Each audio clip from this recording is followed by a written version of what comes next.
Coyuntura en la que nos encontramos y dada la importante discusión en políticas públicas relacionadas con materias educacionales que hoy enfrenta nuestro país. En primer lugar, como ya lo anunciaron, escucharemos a don Gonzalo Vargas, rector de INACAP, sobre los desafíos en la articulación de la educación media y superior. En segundo lugar, a don Ricardo Paredes, profesor de Ingeniería Industrial de la Pontificia Universidad Católica, quien hablará sobre los elementos claves para la educación pública de calidad. Y en tercer lugar, a don Rodrigo Bosch, expresidente de la CONACEP, Corporación Nacional de Colegios Particulares. Cada uno tendrá 15 minutos para exponer, porque me imagino que esta asistencia importante va a querer hacer muchas preguntas a los expositores, así que en virtud del tiempo, cada uno expondrá 15 minutos, yo les voy a avisar. Y partimos con don Gonzalo Vargas. Gracias. Muy buenos días. Quiero en primer lugar agradecer a todos ustedes por estar hoy día con nosotros y especialmente agradecer a Libertad y Desarrollo, que lleva realizando este seminario desde hace 15 años y que desde hace unos 5 o 6 años nos invitó también a ser coorganizadores como INACAP. Cuando a lo mejor el tema de la calidad de la educación no estaba en el mismo nivel de prioridad para Chile como está hoy día. Mi intervención de estos 15 minutos está centrada en los desafíos de la articulación de la educación media y superior, entendiendo que los desafíos que tienen las instituciones de educación media son los mismos como objetivos que los que tenemos las instituciones de educación superior. Tenemos objetivos compartidos. Y me refiero a que me imagino que todos nosotros como personas y como instituciones nos planteamos la pregunta de ¿qué queremos que ocurra con nuestros alumnos en 10 o 15 años más? Estamos formando, ¿cierto?, a lo mejor niños o jóvenes, pero para la vida. Desde la perspectiva del sistema escolar, ¿cierto?, que de donde egresan a los 18 años en promedio, con su licencia en ciencia media, hay una pregunta inmediata, es qué pasa con ellos el año siguiente, pero también es qué pasa con ellos en el largo plazo. Porque estamos formando personas, ¿cierto? Personas para la vida, y hay que entender entonces, ponerse como una imagen de qué es lo que va a ocurrir cuando esa persona, ese niño, ese joven, tenga, por decir algo, entre 30 y 35 años de edad, haya formado familia, haya ya realizado estudios superiores, esté trabajando, se esté desarrollando y esté decidiendo dónde va a poner a sus hijos para educarlos, ¿cierto? Y la prueba de la blancura muchas veces es si acaso los exalumnos están dispuestos a poner a sus hijos en el mismo colegio en el cual estudiaron. Entonces, una mirada de largo plazo donde ya no solamente para nosotros la educación superior, la educación escolar es nuestro proveedor, ¿cierto?, de estudiantes, los egresados de ustedes son los que ingresan a estudiar con nosotros. Lo segundo que quiero fijar como objetivo es poner un foco especial en el trabajo que van a realizar esas personas. En un país que se habla tanto de desigualdad del ingreso, ¿cierto?, se habla tan poco de la relación que tiene la educación con el trabajo. Si la mayor desigualdad en el ingreso que tenemos en Chile, la que se dice, ¿cierto?, del Gini, viene de la encuesta CACEN, que fundamentalmente recoge la desigualdad en las remuneraciones, el ingreso al trabajo. Y tenemos que la mitad de los chilenos gana poco más de 300.000 pesos o menos.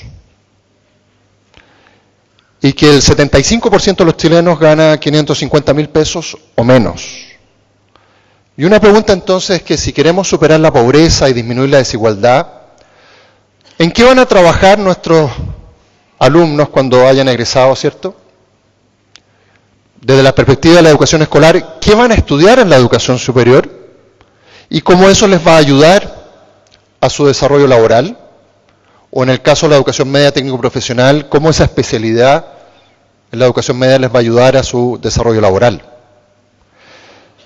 Y la pregunta, a mi juicio, es cómo damos un salto cualitativo entre una generación y otra. ¿Cómo hacemos que el hijo de quien gana 300 o 400 mil pesos, que es la mayoría del país, gane el doble? Pongámonos metas ambiciosas. No que gane un 10% más. No la discusión del si el salario mínimo son 210 o 250 mil pesos. Pongámonos el doble. Personas que ya no sean personas que vivan del existencialismo y de los bonos, sino que personas que aporten, que dejen de depender del Estado y al contrario sean personas que contribuyan. Y la pregunta es si acaso podemos dar ese salto en una generación hoy, no en 20 años más. A mí en lo personal, cuando se dice que las políticas en educación son de largo plazo y que toman 10 o 20 años ver resultados, la verdad es que a mí me da un sentimiento de rebeldía muy grande. Porque podemos encontrar resultados parciales, pero hoy, si lo que estamos haciendo no podemos evaluar ningún impacto de ninguna naturaleza, muy probablemente en 10 años más tampoco vamos a poder evaluar nada. Y esa respuesta existe hoy. El año pasado egresaron 200.000 personas de la educación media. E ingresaron a la educación superior 300.000. ¿Cómo se explica que egresan 200.000 e ingresan 300.000? Se explica porque muchos entran más de una vez. Hoy día sobra plata para acceder a la educación superior. El año pasado sobraron las becas Nuevo Milenio, no se asignaron todas. Y este año se asignó el crédito con aval del Estado al quintil más rico. Los jóvenes provenientes de las familias más ricas les alcanzó, porque las personas de los segmentos más pobres no lo pidieron. No presentan sus papeles, ¿cierto?, para las becas, no presentaron su solicitud para el crédito. Hoy día nos podemos plantear como país que todo el mundo no solamente termine el cuarto medio, sino que a lo menos tenga 2 años de educación superior. ¿Qué problemas tenemos? Un 20% de los jóvenes no está obteniendo su licencia en ciencia media. Nos olvidamos de los excluidos de mañana. Siempre decimos que Chile ya logró la meta de la cobertura. No es cierto. Un 20%, 1 de cada 5, no está obteniendo su licencia en ciencia media y queda limitado a poder continuar estudios superiores, entre otras cosas. Entonces todos pueden acceder. Yo planteo que concretamente cuando hablamos de calidad, ¿cierto?, de igualdad en la educación en Chile, pongámosle aterrizaje, pongámosle indicadores. Que no es el CIMSE ni la PSU, sino que son las trayectorias de vida, las trayectorias laborales de nuestros alumnos. Hoy día todos pueden tener acceso a la educación superior, pero no da lo mismo la carrera, no da lo mismo la institución, no da lo mismo las condiciones en las que vienen preparados.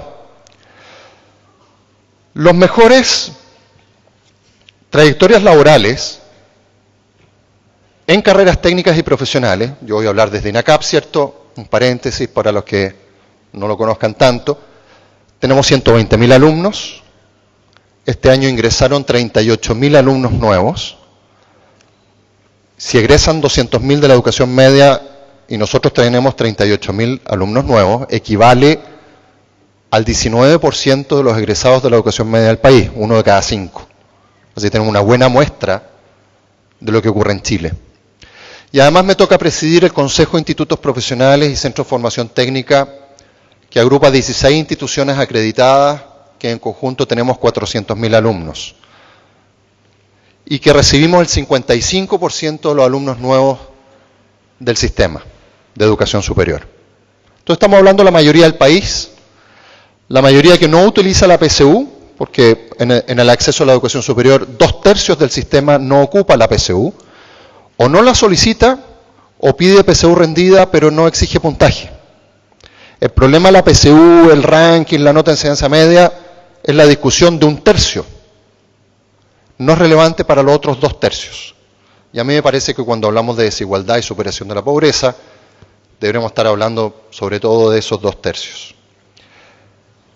Hay carreras técnicas que en promedio, carreras de 4 o 5 semestres, que después de 10 años de egresado las personas están ganando 850.000 pesos. Promedio nacional, no solamente de una institución, sino que de todas las instituciones, si suponemos que estudian cuando son jóvenes, ¿cierto? 20, 22 años, podemos decir que cuando tienen entre 30 y 35 están ganando 850.000 pesos. El doble o el triple de lo que ganaban sus padres. ¿Cuáles son esas carreras? Y en el caso de carreras profesionales, de instituto profesional, ¿cierto? Que son carreras típicamente de 4 años, al 10º año están ganando del orden de 1.300.000 pesos. Estos son datos de misfuturo.cl en base a información del Servicio de Impuestos Internos. ¿Cómo hacemos entonces para que los jóvenes que hoy día están saliendo del colegio, están ingresando a la educación superior, en 10 años más ganen 3 veces, 4 veces, 5 veces lo que ganan sus padres? Primero, hay un tema de la selección de las carreras. ¿Cuáles son las habilidades que permiten agregar valor y obtener alta productividad y por lo tanto remuneraciones? Son carreras que combinan dos aspectos. Las habilidades interpersonales, la proactividad, la autogestión, la comunicación efectiva, la resolución de problemas, ¿cierto? El trabajo en equipo, etc. Y el uso de las tecnologías. En las carreras técnicas son carreras como analista programador, en el ámbito de las informáticas, conectividad y redes, el técnico mecánico, mantenimiento industrial, electricidad electrónica, las que llamamos las carreras duras, pero donde además nos están pidiendo habilidades blandas. Carreras duras con habilidades blandas son las que en el mundo más se necesitan y mejor se pagan. A nosotros las empresas nos dicen, busca un técnico joven, 3, 5 años de experiencia, pago 600, 700, 800.000 pesos para que sea en la minería, que nos dice pago 1 millón, pago 1,5 millones, y no encuentro. Y por otra parte, la mitad del país nos está diciendo, buscamos trabajos de 300, 400, 500.000 pesos para ascender y no los encontramos. Hay una tremenda brecha de capital humano entre lo que la economía del conocimiento requiere y lo que como sistema de educación estamos proveyendo. Esa brecha limita las posibilidades de desarrollo de las personas, de sus familias, y limita las capacidades de desarrollo del país. Hay proyectos de inversión que no se están realizando porque no encontramos las personas con las competencias adecuadas. No cualquier carrera, les insisto. Son aquellas muy relacionadas al ámbito de las tecnologías porque son personas que operan procesos productivos de millones de dólares de inversión donde una caída del sistema puede costar miles de dólares la hora. Y ese trabajo se paga bien. Y esa formación no requiere una PSU, estrictamente hablando.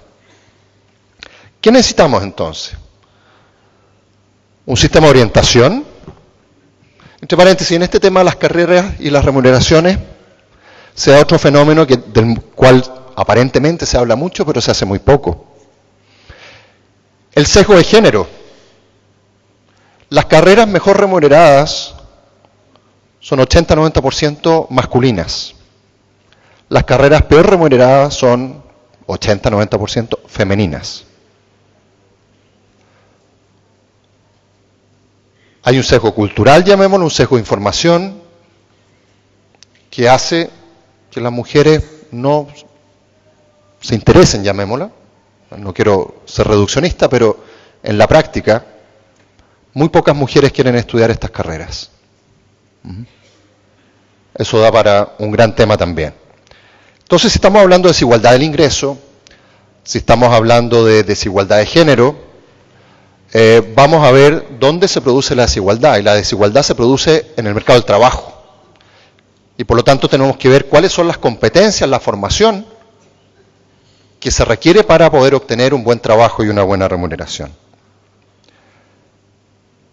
Decía que hoy día hay acceso prácticamente ilimitado a la educación superior. ¿Quiénes no están accediendo? Primero, los que no terminan la enseñanza media, porque el requisito legal es la licencia en ciencia media. Segundo, muchos de los ninis, ¿cierto? Los que no estudian ni trabajan. Luego tenemos un grupo que sí accede, pero abandona en la mitad. De esos 300.000 que ingresaron el año pasado, la mitad, 150.000, no van a egresar de la carrera de la institución de la cual entraron. ¿Y cuáles son nuestros problemas esenciales? Primero, un problema económico. No tienen la plata, ¿cierto?, para pagar, o no tienen la plata para mantenerse como persona o familia. Sin embargo, sobran becas, porque no hacen la acreditación socioeconómica, no traen los papeles.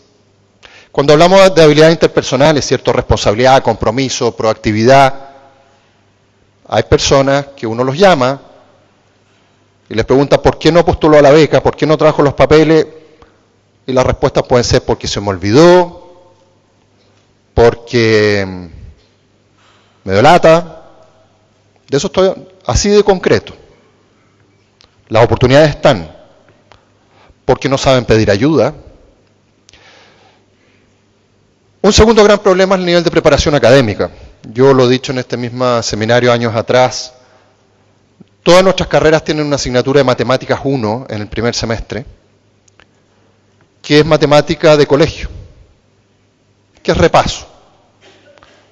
Y tenemos nivel de reprobación del 35%. Hemos descubierto que para muchos de nuestros alumnos no es repaso, es primera vez que lo ven. Hemos puesto ayudantías complementarias, tutorías, sistemas online, presenciales, etc. Y hoy día la reprobación está centrada en aquellos estudiantes que no van a clases. Entonces uno puede hacer maravillas como educador de lograr que el alumno aprenda, pero todavía no descubrimos la manera de que aprendan sin ir a clases. Entonces, cuando hablamos del CIMSE y la PSU, no estamos hablando de lo más importante. Y ustedes lo saben en los colegios, y nosotros lo vemos cuando sus egresados llegan a estudiar con nosotros. Que se levantan en la mañana y van a clases, que tienen una familia que los apoya, que saben buscar ayuda, que cuando no entienden algo lo preguntan, que son capaces de juntarse a estudiar en grupo. Créanme que los niveles curriculares de exigencia no están hechos para genios, están hechos para un sistema no selectivo. Están todos los dispositivos para que aquella persona que aunque tenga falencias, le dedique el tiempo y no tenga particulares problemas de aprendizaje, le vaya bien. Y ahí estamos centrados entonces en un problema. La articulación de la educación básica con la media, o la media con la superior. El primer punto, llamemos habilidades no cognitivas. Y eso no lo está midiendo nadie y nadie está levantando la voz de eso. El segundo punto tiene que ver con algunas habilidades cognitivas. Las matemáticas mencionaba. Pero nuestro principal problema no es que los estudiantes no sepan resolver una regla de 3, un ejercicio de fracciones y proporciones. Nuestro problema es que no son capaces de trasladar el enunciado en el texto a la formulación del problema matemático y luego resolverlo. Si uno le pone el problema matemático, lo resuelven mecánicamente. Pero no llevan el enunciado. Entonces el problema es de comprensión de lectura. No es de matemática. Créanme que de eso estamos hablando como nuestros principales problemas de articulación. Ahora, ¿qué estamos haciendo? Y muy brevemente, ¿cierto?, para no abusar del tiempo. Necesitamos integrar la cadena de valor entre el nivel escolar y la educación superior. Plantearnos como país que no solamente debemos lograr los 12 años de escolaridad, 13 o 14 sumando el kinder y el prekinder, sino que 15, 16, 17, 18 si agregamos la educación superior. Tenemos que integrar los currículum, pero están desalineados, porque uno depende del Ministerio de Educación y los otros dependen de cada institución. Necesitamos instrumentos que nos permitan a ustedes en los colegios retroalimentar y saber si los estudiantes están logrando los aprendizajes y a su vez nosotros poder saber a partir de qué momento podemos continuar con nuestra enseñanza. Y para eso como institución estamos desarrollando sistemas de evaluación, y los ofrezco porque están algunos de ellos bastante avanzados. Evaluaciones diagnósticas de logro de aprendizaje, no de ranking, sino de logro absoluto de aprendizaje en matemática y lenguaje. Y también sistema de evaluación de aprendizaje para las especialidades de la educación técnica media, que permitan retroalimentar a los colegios respecto a los niveles de aprendizaje, no para efectos de selección, sino que para efectos de mejora continua, y que nos permitan a nosotros convalidar a aquellos que ya lo saben y en cambio nivelar a aquellos que no lo saben. Esto nos encantaría que fuera un programa de política pública, ¿cierto? Poder ver al Ministerio de Educación yendo a resolver los problemas reales en los cuales nos encontramos como país. Lamentablemente no hemos encontrado un eco para poder avanzar en esas materias, ni ahora ni antes, y por lo tanto hemos resuelto como instituciones de educación superior avanzar en esta materia. Queda abierta la invitación a través de nuestro Centro de Desarrollo de la Educación Media, que tiene su stand ahí afuera, para que podamos articularnos en